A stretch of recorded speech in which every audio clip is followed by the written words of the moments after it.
ऐसे ही मास्टर करोगे आप डेटा स्ट्रक्चर्स। मैंने भी ऐसे ही मास्टर किया था डेटा स्ट्रक्चर। मेरे को लिटरली एरेज का ए भी नहीं आता था जब मैंने स्टार्ट किया था।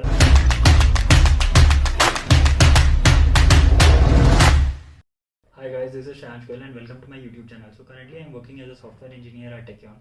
एंड इस वीडियो में मैं बताने वाला हूँ कि आपको अगर डेटा स्ट्रक्चर सीखना है तो आपको डेटा स्ट्रक्चर कैसे सीखोगे।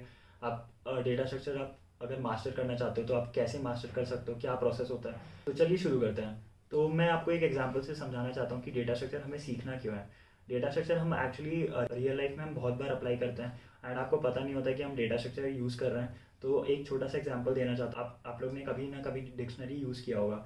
तो अगर आप लोग ने डिक्शनरी को यूज़ किया होगा तो डिक्शनरी में आप देखते हो कि अगर आपको सर्च करना है प्रोग्रामिंग, तो प्रोग्रामिंग सर्च करने के लिए आपको आपको पता है कि एम के बाद एन आएगा, एन के बाद ओ आएगा और ओ के बाद पी आएगा। तो पी सेक्शन में आपको ढूंढना है। तो ये जो मेथड है ये हम ऐसे बाइनरी सर्च बोलते हैं। इसको अगर हम एल्गोरिदम में कर रहे हैं तो इसको बाइनरी सर्च बोलते हैं। एंड ये डेटा स्ट्रक्चर ही है जो हम खोज रहे हैं। ये बहुत इजी हो जाता है, हमारी लाइफ को कितना इजी बना दिया कि पी में जाना है एंड प्रोग्रामिंग शब्द को खोज लेना है। तो डेटा स्ट्रक्चर क्या करता है, हमारी लाइफ को सिंपल कर देता है। डेटा स्ट्रक्चर सीखने के लिए मैं ये बोलूँगा कि सबसे पहले एक लैंग्वेज सीखिए। तो लैंग्वेज में ये बोलूँगा कि आप अगर आप बिगनर हो तो सी प्लस प्लस पे जा सकते हो या जावा पे जा सकते हो। मैं रिकमेंड करूँगा जो आपने पहले सी बी एस ई या आई सी एस ई में सीखा है आप वही कंटिन्यू करिए। आप अगर सी बी एस ई से हो तो सी प्लस प्लस पे जाइए, अगर आप आई सी एस ई से हो तो जावा पे जाइए। और अगर आपने अभी तक कुछ सीखा नहीं है तो आप सी प्लस प्लस से ही स्टार्ट करिए।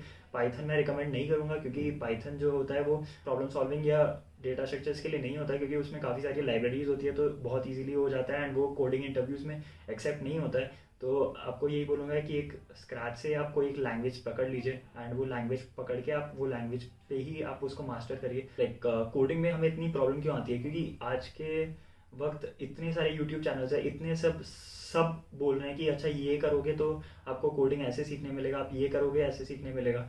तो आप कंफ्यूज हो जाते हो कि एरे इधर से कर लिया, स्टैक्स इधर से कर लिया, तो आप कंफ्यूज हो जाते हो अच्छा ये कैसे करेंगे। तो इसलिए नहीं हो पाता है, इसलिए आप कंफ्यूज होकर आप बोलते हो नहीं आप कोडिंग नहीं हो रहा है मेरे से, मैं कोडिंग छोड़ रहा हूँ। इसलिए मैं आपको ये सजेस्ट करूँगा कि आप जो मैंने भी फॉलो करा था तो आप गिग्स और इसके डेटा स्ट्रक्चर सेक्शन में जाइए। तो उन्होंने पूरा बना रखा है कि एरेज का ये टॉपिक्स है और ये क्वेश्चंस है एरेज में। फिर स्ट्रिंग्स का बना रखा है, ये क्वेश्चंस है स्ट्रिंग्स में। फिर लिंक लिस्ट का बना रखा है। तो आप उसको टॉपिक वाइज करिए एंड सीक्वेंशियल करिए। तो आपको ये खुद से ही करना पड़ेगा एंड फिर उसको रिवाइज करिए ताकि आपको जो आप क्वेश्चन सॉल्व कर रहे हो आपके वो मेमोरी में रहे। तो ये काफ़ी एक अच्छा वे है आपको सॉल्व करने का। आप गीक्स और गीक्स कर सकते हो, लीड कोड कर सकते हो एंड इससे क्या होता है कि आपका एक प्रॉब्लम सॉल्विंग माइंडसेट भी बनता है कि आप जितना ज़्यादा क्वेश्चन सॉल्व कर रहे हो आप उतना ज़्यादा कोडिंग में अच्छे हो रहे हो, आपको चीज़ें पता लग रही है। आप अगर आप रिवाइज करते हो तो अगले बार जब भी आएगा वो कोडिंग क्वेश्चन आपको याद रहेगा, अच्छा हाँ ये मैंने किया था, अच्छा ये ऐसा लॉजिक है। ये सब से आपको सॉल्व करना पड़ेगा, थोड़ा मेहनत करना पड़ेगा कि क्योंकि मैं इसमें बिलीव करता हूँ कि आपको एक्शन करना पड़ेगा। अगर आपको कोई चीज़ याद करनी है ना, कोई चीज़ आप रट्टा नहीं मार सकते, आप ये कोडिंग क्वेश्चंस को रट्टा नहीं मार सकते। तो आप अगर कोई चीज़ याद करनी है तो आपको इसको एक्शन से याद करनी पड़ेगी। तो एक्शन से ऐसे याद करोगे कि आपको उसको कहीं इंप्लीमेंट करोगे तब आपको याद आएगा, अच्छा हाँ मैंने इसको यहाँ पे इंप्लीमेंट करा था तो अब मुझे याद आया।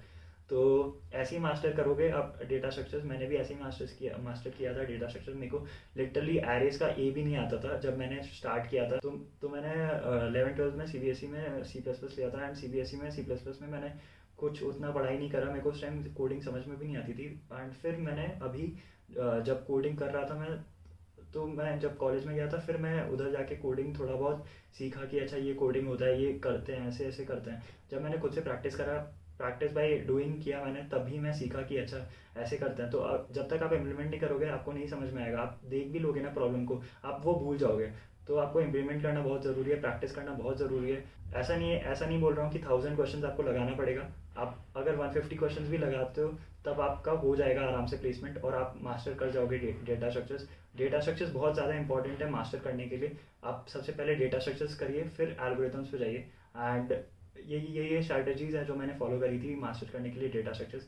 आप भी ये स्ट्रैटेजीज फॉलो कर सकते हो। बस यही मोटिवेशन रखिए कि अगर आप लाइक डेटा स्ट्रक्चर्स वगैरह में अच्छे होते हो, अच्छा सॉल्व करते हो, तो कंपनीज भी एक्चुअली डेटा स्ट्रक्चर्स इसलिए पूछती है क्योंकि देखना चाहती है कि आप प्रॉब्लम माइंडसेट है कि नहीं। अगर आपको कोई नया प्रॉब्लम मिलता है तो आप सॉल्व कर पाते हो कि नहीं उस टाइम पे।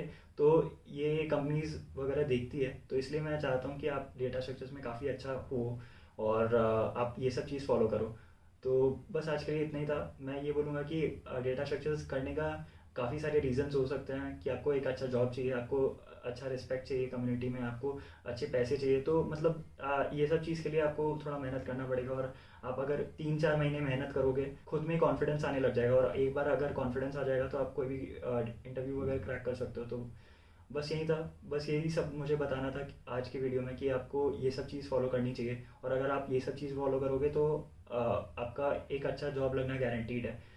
तो बस आज के लिए इतना ही था। अगर आपको ये वीडियो पसंद आया तो ये वीडियो को लाइक कर दीजिए, और अगर अभी तक चैनल को सब्सक्राइब नहीं किया तो चैनल को सब्सक्राइब कर दीजिए और बेल आइकन को भी दबा दीजिए। चलिए मिलते हैं नेक्स्ट वीडियो में। Thank you guys.